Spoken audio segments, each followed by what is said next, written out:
নতুন দল গঠন করতে যাচ্ছে ছাত্রদের একাংশ, এবং তারা এই দলের জন্য মানুষের কাছ থেকে নাম পরামর্শ চেয়েছে দল কেমন হওয়া উচিত ইত্যাদি বিষয় নিয়েও আমরা আজকে কথা বলবো। আমাদের স্টুডিওতে আজ আলোচনায় উপস্থিত আছেন সিনিয়র সাংবাদিক মাসুদ কামাল এবং আছেন বৈষম্যবিরোধী ছাত্র আন্দোলনের মুখ্য সংগঠক আব্দুল হান্নান মাসুদ। দুজনকেই অনেক ধন্যবাদ ভবন গুঁড়ো করে দেওয়ার বিষয়ে। আপনি কিভাবে দেখছেন বিষয়টিকে? 32 নম্বর ভবন আসলে গুড়িয়ে দেওয়া হয় নাই বোধ হয়, আমি ভাঙা হয়েছে, বুলডোজার দিয়ে ভাঙচুর হয়েছে, ভিতরে উপরে উঠেছে, লোকজন ভাঙার চেষ্টা করেছে এবং এক পর্যায়ে ক্লান্ত হয়ে চলে আসছে, এরকম আমার কাছে মনে হয়েছে। কারণ বুলডোজার দিয়ে ভাঙলে তো কিছু থাকে না, তো সে ধরনের কিছু দেখিনি আমি, আমি লাইভে যতটুকু দেখেছি বিভিন্ন টিভিতে। পরবর্তীতে ভাঙছে কিনা আমি ঠিক জানি না, আমি বলতে পারবো না। সর্বশেষ খবর আপনাদের নিউজ রুমে হয়তো বা আছে। নম্বর ভবনটা ভাঙা হলে কী লাভ? ছোট্ট প্রশ্ন করতে কী লাভ? আসলে আমি নিজের মধ্যে ভাবছিলাম কী লাভ। আপনি তো মানে এই ভবনে তো শেখ হাসিনা থাকতেন না, এই ভবন তো শেখ হাসিনার প্রতীক না, এই ভবন হলো কিন্তু ফ্যাসিজমের আইকন তো ছিল এই কিভাবে। এই ভবনে আমরা দেখেছি পূজা করা হতো রীতিমতো। এটা একটা মিউজিয়াম ছিল, এটা একটা মিউজিয়াম ছিল এবং সেই মিউজিয়ামটা ভাঙলে কী লাভ? বরঞ্চ আমি ক্ষতিটা বলি আপনাকে। ক্ষতিটা কোথায়? ক্ষতিটা হলো ইন্টারন্যাশনালি এই ঘটনাটাকে পজিটিভলি দেখার কোনো কারণ দেখি না আমি। এটা যদি আপনি 5ই আগস্টে ভেঙে দিতেন তখন আপনি বলতে পারতেন একটা মব ছিল, গভর্নমেন্ট ছিল ওটা। 6 তারিখে ভাঙতেন, গভর্নমেন্ট ছিল ওটা। 7 তারিখে ভাঙতেন, তাও গভর্নমেন্ট ছিল ওটা। বলতে পারতেন কোনো গভর্নমেন্ট ছিল ওটা, কেউ ছিল। এখন তো একটা গভর্নমেন্ট আছে, লিগ্যাল গভর্নমেন্ট আছে, আমি তো এটাকে লিগ্যাল গভর্নমেন্ট বলি। তো একটা গভর্নমেন্ট যখন থাকে তখন এটা যখন ভাঙা হয়, গভর্নমেন্ট এটা প্রতিরোধের কোনো চেষ্টা করছে? যদি গভর্নমেন্ট প্রতিরোধের চেষ্টা না করে, তাহলে যদি গভর্নমেন্ট এটাকে ভাঙাটাকে লজিক্যাল মনে করে, তাহলে গভর্নমেন্ট নিজেই ভেঙে দিতে পারে। তাহলে এই যে ভাঙতে গেল, আপনি একটা কথা খেয়াল রেখেন, এই যে ভাঙতে গেল একদম লোক গেল, এই যাওয়ার কিন্তু 2-3টা কিন্তু দিক আছে। দিকটাকে 1 নম্বর হলো ফিজিক্যাল একটা প্রবলেম বলি আপনাকে আমি, যে এই মবের মধ্যে পরেও কিন্তু আহত হতে পারে। তো গভর্নমেন্ট এটি তবে তো উল্টা হয়ে তাকে আসতে হয়েছে, তো এটা তো মানুষের ভোগান্তি হয়েছে। আচ্ছা, 3 নম্বর যে কথাটা, সেটা হলো ইন্টারন্যাশনালি এই গভর্নমেন্টের আইন শৃঙ্খলা রক্ষার ক্ষেত্রে যে ক্যাপাবিলিটি, এটা নিয়ে কিন্তু প্রশ্ন উঠবেই, আপনি ফেরতে পারবেন না। আপনি কাল পরশু দেখেন রিয়াকশনটা কী হয়। এই রিয়াকশনটা আমাদের জন্য, একটা স্টেবল গভর্নমেন্টের জন্য ইতিবাচক নয়। তো এটাকে আমি মনে করি এটাতে আর বিপরীত দিকে লাভটা কি? আপনি বড় আইকন তাহলে আপনি 6 মাস থাকতে দিলেন কেন? তখনও আগুন দেওয়া হয়েছিল, পুড়িয়ে দেওয়া। তাহলে আবার এখন কেন 6 মাস পরে আবার? এটা যে প্রতিক্রিয়া করা হচ্ছে সেটা আপনি নিশ্চয়ই জানেন, যে পতিত ফ্যাসিস্ট 6 মাস কিছে, 6 মাস কি চেতনা ছিল না? উনি একটি ভাষণ দিতে চেয়েছেন, সেই কারণেই একটি ক্ষোভ কাজ করেছে, তারা আবার রাজনীতিতে ফিরতে চাইছেন। তারা যে ঘটনাগুলো ঘটেছে গত 17 বছর 18 16 বছর ধরে, আওয়ামী লীগ যে অপকর্ম, আওয়ামী লীগ বলবো না, আমি বলবো যে গভর্নমেন্ট, শেখ হাসিনার নেতৃত্বে যে গভর্নমেন্ট ছিল এবং তার নেতৃত্বে যে আওয়ামী লীগ ছিল, তারা সারা দেশে যে সন্ত্রাসের রাজত্ব কায়েম করেছে, যে আপনার মানে সব দিক দিয়ে যে ফ্যাসিবাদী শাসন কায়েম করেছে, এর জন্য দায়ী ব্যক্তিদের আমি মনে করি প্রত্যেকটা লোকের শাস্তি হওয়া উচিত। এমনকি যদি উপজেলা পর্যায়েও কেউ করে থাকে কাজ, তারও শাস্তির আওতায় আনা উচিত। এটা আমি মনে করি, আমি পার্সোনালি এটা মনে করি। শেখ হাসিনা, আপনি যখন এটাকে যখন আপনার দলীয়ভাবে যে আওয়ামী লীগ কেন রাজনীতি করবে, যদি এটা আপনি বলেন, তাহলে আমি একমত না। কিন্তু আওয়ামী লীগ দলটা তো আদর্শভিত্তিক রাজনীতি করে এসেছে, সেই জায়গায় আওয়ামী লীগের এই আদর্শের জায়গায় যদি আপনি পরিবর্তন না দেখেন, যে আদর্শের উপর ভিত্তি করে তারা ফ্যাসিজম কায়েম করেছে, যে গঠনতন্ত্রে কোনো পরিবর্তন নাই, যে আদর্শে আমরা আওয়ামী লীগ দলীয়ভাবে তাদের কোনো রেজলিউশন নিয়েছে, গঠনতন্ত্র পরিবর্তন করেছে, যে আমি এটা করলাম না, এটা করবো না বলছে? বলেনি। এটা হলো আওয়ামী লীগের যিনি নেতা ছিলেন তিনি এই কাজগুলি করেছেন।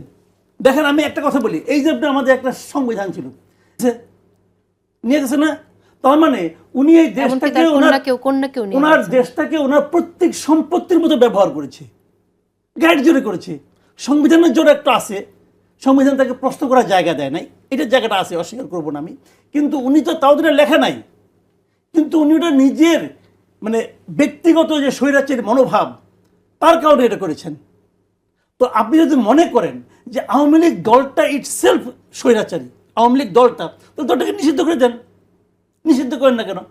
আপনি কি মনে করেন যে নিষিদ্ধ? আমার যদি আমাকে যদি জিজ্ঞাসা করেন, আমি যখন জামাতকে নিষিদ্ধ করে আমি বলেছিলাম তখন আওয়ামী লীগের শাসনামল, আওয়ামী লীগ শাসনামলে জামাত নিষিদ্ধ করার সময় অনিয়ারে আমি বলেছি আমি কোনো দলের নিষিদ্ধ চাই না, অর্থাৎ আপনি নিষিদ্ধ চান আমি না, কোনো নিষিদ্ধ দলের, করা এবং হবে আমি চান না। হিজবুত তাহরিরও নিষিদ্ধ করে আমি ওটাও নিষিদ্ধ করার বিপক্ষে। আমি মনে করি প্রত্যেকটা লোককে তার কথা বলতে দেওয়া উচিত, জনগণ সিদ্ধান্ত নেবে কে থাকবে কে থাকবে না।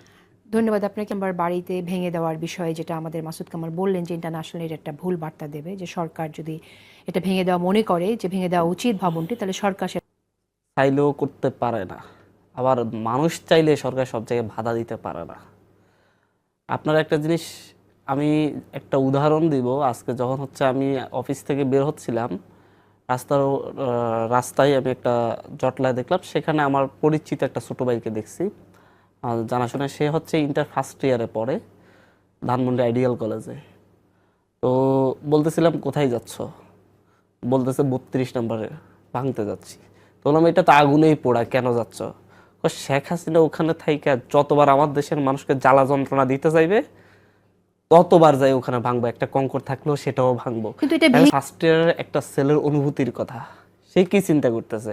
সে চিন্তা করতেছে শেখ হাসিনা ভারতে বসে এই দেশের মানুষকে যন্ত্রণা দিচ্ছে, এবং সে যদি 32 নম্বরের এক একটা ইটে আঘাত করে শেখ হাসিনা এতে যন্ত্রণা পাবে, সে উল্টো যন্ত্রণা দেওয়ার জন্য চিন্তা করছে।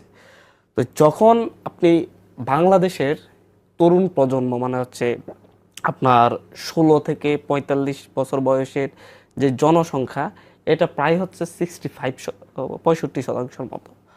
আপনার এই জনসংখ্যা, এই মানুষগুলো আপনার উপর এত বেশি ক্ষুব্ধ, এত বেশি ক্ষুব্ধ, আপনি যখন একটি ভাষণ দিবেন বলছেন, তখন সে আপনার নিশানা, আপনার চিহ্ন, আপনার স্মৃতি যেই জায়গায় আছে সেটা ভাঙতে, কারণ এত বড় জনসংখ্যাকে তারা হচ্ছে, এটাকে আপনি মব বলেন বা যাই বলেন, আমি বলবো তারা হচ্ছে যারা দেখেছে, তারা যখন দেখে যে লন্ডনে বসে এখনো পৈশাচিক হাসি হাসতেছে, এই দেশ থেকে 2000 মানুষকে হত্যা করে 28 লক্ষ কোটি টাকা এই দেশ থেকে নিয়ে গিয়ে এই দেশের মানুষকে 35% মানুষকে দারিদ্র্যসীমার নিচে রেখে উন্নয়নের গাল গল্প শোনাতে শোনাতে লন্ডনে বাসা করছে, নিজের সন্তানদেরকে সেই জায়গায় নাগরিকত্ব দিয়েছে, কিন্তু নিজেকে দেশপ্রেমিক হিসেবে উপস্থাপন করছে, অথচ এই দেশের প্রতিটা দেশপ্রেমিক মানুষের অধিকার কেড়ে নিয়েছে।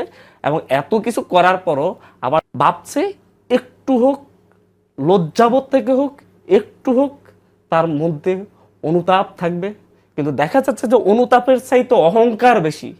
এখনো মনে করে এই দেশের মাটিতে ফিরে এসে আবার সে এটার প্রতিশোধ দিবে, তার বাড়ি ভাঙার প্রতিশোধ দিবে, তাকে ক্ষমতাচ্যুত করার প্রতিশোধ দিবে। আসলে কি জানেন, শেখ হাসিনা মেন্টালি এই দেশের মানুষকে তার শত্রু মনে করে। সে বলে, সে নাকি বিভিন্ন জায়গায় বলতো, আমরা শুনেছি বিভিন্ন জনগল্পে, যে হচ্ছে আমার বাপ মাকে সবাইকে হত্যা করে ফেললো, আমার বাপে স্বাধীনতা এনে দিল, তারপরে এই দেশের মানুষ আনন্দ করলো, এদেশের জন্য আমার কি করার আছে। আমি আরেকটা কথা শুনেছি, গণভবনে যারা ওনার বেডরুমে গিয়েছে শুনেছি তার ফায়ের কাছে নাকি হচ্ছে, মানে শুইলে যাতে সামনের দিকে দেখা যায় ওই জায়গায় নাকি হচ্ছে তারা তার মানে বাবা মায়ের হত্যার সেই নৃশংস চিত্রগুলো সেখানে দেখেছে। তার রক্ত মাখা বা ছোট ভাই সহ বাবা মায়ের ছবিগুলোকে সে এখানে রেখে সে এটা দেখে দেখে এই দেশের মানুষের খুব চেড়েছে।